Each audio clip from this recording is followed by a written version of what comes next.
Chair. And as I alluded to earlier, in my home state in California, we are beginning an expansion of fracking for shale gas that may create an economic boom for the state. But one of the main concerns that I hear from my constituents and scientists in my community is the concern that fracking can be tied to and cause induced earthquakes tied to the disposal of the wastewater produced after fracking. And based on reports of a recent internal study on the issue, my understanding is that the EPA is now considering recommendations for states on how to avoid the possibility of induced seismic activity from these injection wells. So, Dr. Hauchman, the study described in your testimony will look at the treatment of wastewater prior to disposal. Is that correct?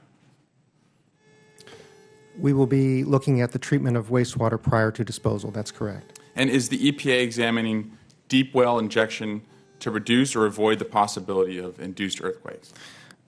That particular aspect of disposal is not within the scope of the study. We're focused on examining the potential association or impact on drinking water resources. Are you familiar with any EPA studies that would deal with induced earthquakes? Any EPA research studies? No, I'm not. Okay. Is that something that concerns you, that perhaps we should be looking at that area?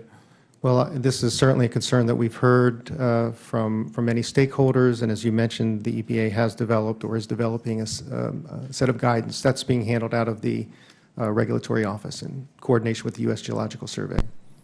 In California, we are also continuing to experience droughts, and they're common in many places throughout the state, and local officials have been implementing water conservation measures just to conserve adequate drinking water supplies during certain times of the year. Still, fracking requires large volumes of water to successfully release shale gas. Dr. Rahm, in your written testimony, you note that states should take into consideration regional differences to determine best practices, which of course, I think makes sense, as I mentioned earlier. What may be good for State A may not be good for State B. But to be a little more specific, are you saying that states should consider the relationship between the scale of fracking operations and the impacts on local drinking water supply? I would say that's fair, that the scale would be important in terms of determining where certain water sources should be used for hydraulic fracturing. I guess I would point out an example of the Susquehanna River Basin Commission as a regional body that has the authority to regulate water withdrawals in multiple states. They have a policy for how they determine when the flows in the streams and rivers are high enough, and when and where the companies which need a permit to do so can take water from those streams and rivers. And I think it works out pretty well. It involves environmental protection, but at the same time, the companies are allowed to take the water from the streams. So everybody seems relatively happy in that situation. Great. Dr. Hauchman, can you tell us whether your study will make recommendations relevant to state policymakers so they can make informed decisions about the appropriate scale of operations, particularly near active fracking sites that we have in California?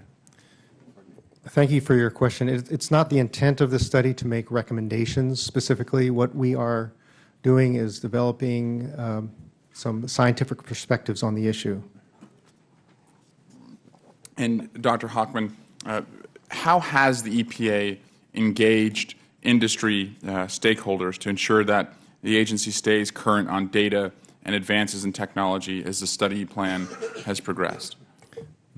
Thank you for your question. It's a very important one, and we've heard that from a number of our stakeholders about the importance of this particular issue. We have, from the very beginning of the study, been reaching out to stakeholders and sticking strictly to the technical aspects of the study. We have had numerous roundtables and workshops. In 2011, we had a series of technical workshops where we invited in experts from industry, from non-government organizations, from academia, et cetera, to work with us to exchange information. I was able to attend one of those meetings, and it was excellent. It was highly collegial. It was sticking to the science. There were no policy discussions at all.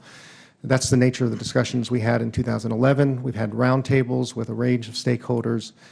focused on technical issues in 2012, and we are completing another round of technical workshops this particular year. And I'll add one other item. We've been reaching out in a variety of ways to make sure we're current on innovations in technology and other developments. We have just extended the the Federal Register notice period for receiving information and data on anything related to the technical aspects of the study, and we're very much interested in receiving whatever can be provided. Great. Thank you, Dr. Hauchman. Thank you, Dr. Rum, and I yield back.